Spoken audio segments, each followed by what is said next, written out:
All right, good morning, second grade students. Today for science, we are going to be looking at different body parts and their functions. All right, so first up we have the brain. So the brain is where we do all of our thinking. So all our senses are tied into our brain, allowing us to experience the outside world. So remember, those senses would be touch, taste, sight, hearing, and smelling.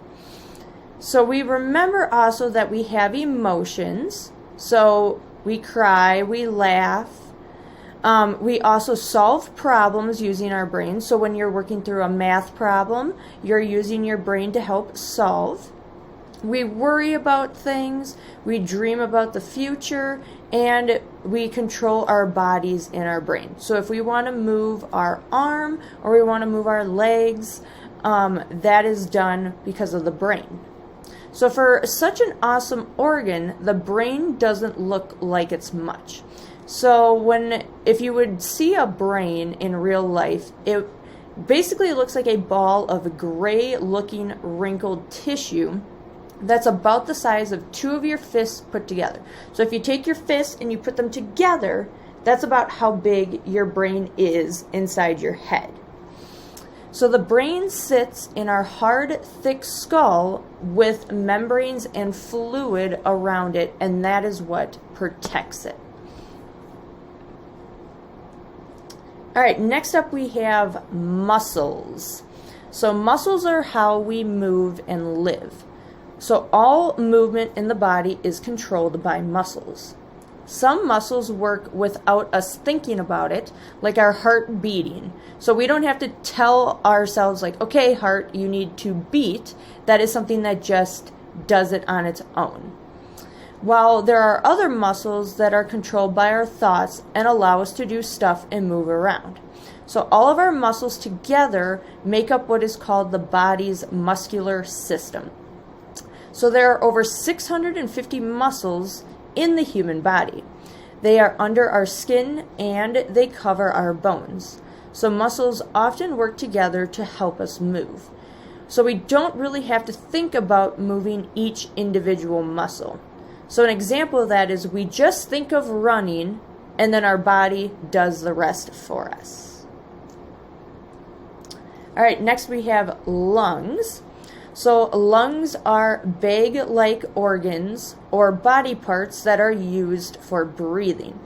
And the lungs are part of the body's respiratory system. So the body has two lungs, one on each side of the chest. And the heart is located between the lungs. So the right lung has three rounded sections called lobes. And the left lung has two lobes.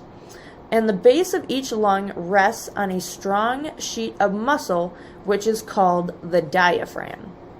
So in normal breathing, the diaphragm and the muscles between the ribs automatically tighten and relax. This movement helps the lungs to fill with air and then to also empty. All right, next up we have the stomach. So the stomach is a hollow organ that is a part of the digestive system. So food lands in the stomach after passing down the throat through a tube called the esophagus. The stomach stores food and passes it along in small amounts to the intestines. The human stomach is located in the upper left side of the belly. And glands in the stomach produce what is called gastric juices. And these juices partly break down food.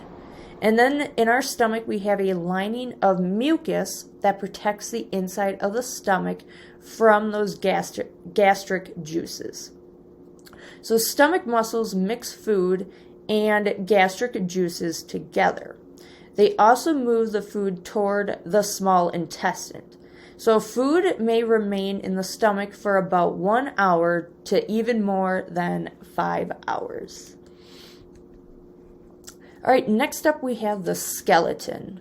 So all the bones in the human body together are called the skeletal system. And the skeletal system provides strength and rigidity to our body so we don't just flop around like a jellyfish.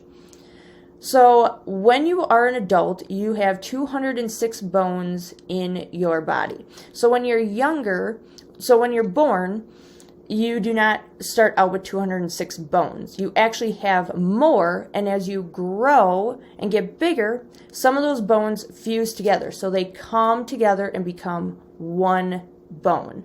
So by the time that you become an adult, you have 206 bones in your body. And each bone has a specific function to it. So some bones offer protection to softer or more fragile parts of the body. So for example, the skull protects the brain, and the rib cage protects our heart and lungs. Now there's other bones, like the bones in our legs and our arms, that help us to move around by providing support for our muscles. So the skeletal system includes more than just bones as well. The skeletal system also includes tendons, ligaments, and cartilage. Now, tendons attach our bones to muscles so that we can move around, and the ligaments attach bones to other bones. All right, next up we have the heart. So the heart is the organ or body part that pumps blood through the body. It is the main organ of what is called the cardiovascular system. And the cardiovascular system carries substances to and from all parts of the body in the blood. So the human heart is pear-shaped and slightly larger than a fist. It is located high in the chest, slightly to the left.